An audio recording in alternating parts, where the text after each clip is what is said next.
Senapelan, kota bernama, sistem suku dan perladangan zaman dahulunya terus berbenah bersama masyarakat demi kemajuan jiwa dan raga.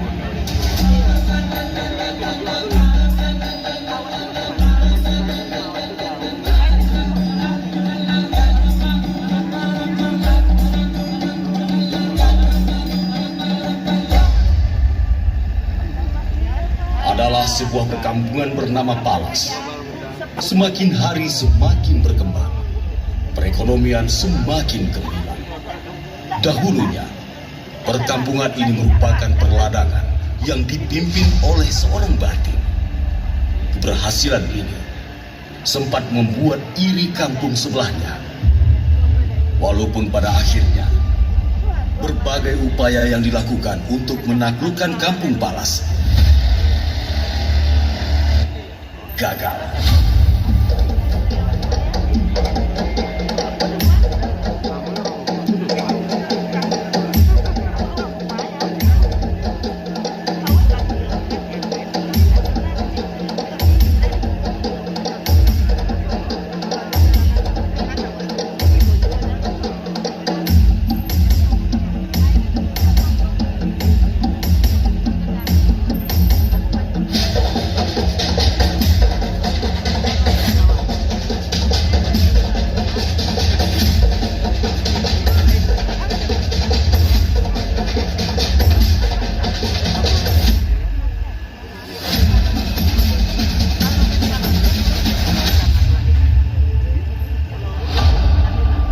Dan dengki tak elok dipelihara. Untuk mempertahankan kampungnya, Batin mencari sebuah tempat yang aman untuk bernaung. Akhirnya, ia menemukan sebuah tempat yang layak untuk ditinggali. Di sana banyak pohon-pohon, bentuknya rindang dan tinggi seperti payung sekaki. Ini kampung memang berawal, benteng pertahanan menjaga marwah. Payung sekaki negeri bernama tempat Batin menjaga tua. Batin gigih mencari lahan. Lahan dijadikan untuk berhubung. Payung sekaki atau Senapelan harumnya sampai ke Johor dan Melaka.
Hubungan Senapelan dengan Melaka terus terjalin hingga tahun 1511. Namun sejak jatuh ke tangan Portugis, hubungan Senapelan dengan Melaka terputus. Kerajaan Gasip yang baru berdiri mengambil alih penguasaan atas daerah Senapelan hingga Sungai Sia. Sungai Sia airnya tenang, arusnya sampai ke Muara Lepas, tempat lalu lintas para pedagang, rempah dan cengkeh berganti emas.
Setelah Bandar Melaka kembali dapat direbut dari tangan Portugis, Senapelan dijadikan tempat perhentian kapal-kapal komoditi perdagangan lintas Selat Malaka. Sungai Siak terus menggelegak, pedagang ramai senusantara. Raja muda Syah Bandar berdiri kaca, menatap negeri terus berjaya.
Senapelan memegang peran penting dalam lalu lintas perdagangan. Letaknya yang strategis dan kondisi Sungai Jantan yang tenang mendukung Senapelan memegang posisi silang. Senapelan menjadi pintu gerbang lalu lintas perdagangan mulai dari Tapung, Kampar Kiri, dan Minangkabau, bahkan daerah Nusantara lainnya. Senapelan Bandar berjaya, tempat berkumpul pedagang dari berbagai Nusantara. Walau para penyamun bertarung nyawa, payung sekaki tetap dengan tuan.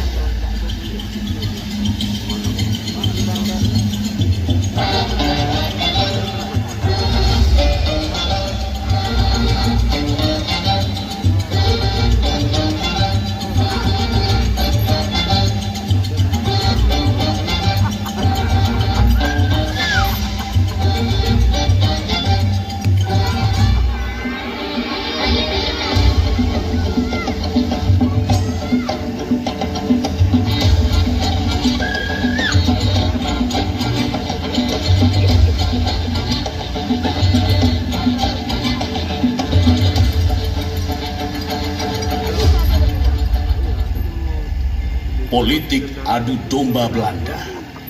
Setelah wafatnya Sultan Abdul Jalil Rahmat Shah di tahun 1745, membuat sengketa antara kedua putra raja.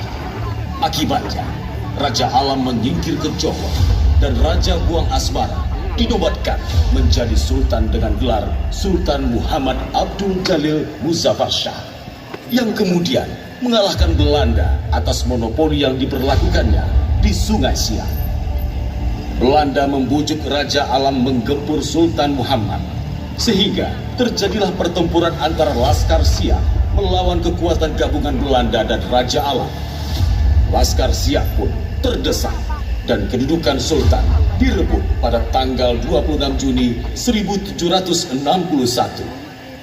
Raja Alam dinobatkan menjadi Sultan dengan gelar Sultan Abdul Jalil Alamuddin Shah, yang di kemudian hari memilih untuk menetap di Senapelan. Senapelan pusat kerajaan Siak. Pekanbaharu mula bernama. Istana Kampung Bukit menyimpan riak. Di Sungai Siak semua bermula.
berganti, pemerintahan berganti, hingga tiba saatnya kepemimpinan Sultan Muhammad Ali Abdul Jalil Muazzam Shah yang pada tahun 1784 kembali ke Senapelan. Sultan yang terkenal dengan sebutan Marhum Pekan ini di tanggal 23 Juni 1784 meresmikan nama Pekan Baharu yang dalam bahasa sehari-hari disebut Pekanbaru. Pekanbaru berkembang dengan pesat yang dimulai dari masa kepemimpinannya hingga masa-masa pemerintahan selanjutnya. Di masa kekuasaan Sultan Syarif Qasim, dibuatlah perubahan pada sistem kerajaan hingga akhirnya menjadi Provinsi Negeri Pekanbaru yang dikepalai oleh Datuk Syah Bandar yang berkuasa atas penghulu, kepala suku, dan batu. Batin Senapelan diberi nama, kuasanya sampai ke Palas. Masa berganti tanpa terasa, kerja keras sudah terbalas.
Hingga pada akhirnya, pada saat Sultan Syarif Qasim II berkuasa, Dewan Kerajaan yang terdiri dari Datuk 4 suku dihapuskan. Kerajaan Siak pun berubah menjadi distrik-distrik, di mana Pekanbaru termasuk ke dalam under distrik Senapelan yang didudukkan seorang distrik Sort, yaitu Datuk Pesisir Muhammad Zain. Under distrik Senapelan terbagi dalam kampung-kampung, dan di kota Pekanbaru terdapat 2 kepenghuluan, yaitu Kampung Dalam dan Kampung Baru. Di pinggiran kota terdapat Kampung Palas yang penghulunya adalah Batin Senapelan terakhir, yaitu Muhammad Yasin, yang kemudian digantikan oleh anaknya yang bernama Nontel.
Seiring perkembangan zaman, Pekanbaru banyak mengalami perubahan hingga sampai pada kondisi hiruk-pikuk kemerdekaan. Sejarah kembali ditoreh. Pada tanggal 9 Agustus 1957, diterbitkanlah Undang-Undang Darurat tentang pembentukan Provinsi Riau, yang akhirnya Pekanbaru ditetapkan sebagai ibu kota Provinsi Riau pada tanggal 20 Desember 1958. Tahun berganti, musim berganti. Pekanbaru Bandar Melayu dijuluki Kota Madani, menghimpun budaya, bersatu padu. Pekanbaru Bandar Madani, kemelayuannya tetap dijaga. Harus pandai menjaga diri, semua warisan kekayaan budaya. Pekanbaru Bandar Raya Melayu, tempat bertemunya berbagai suku bangsa yang bersatu dalam keragaman, beragam dalam kesatuan.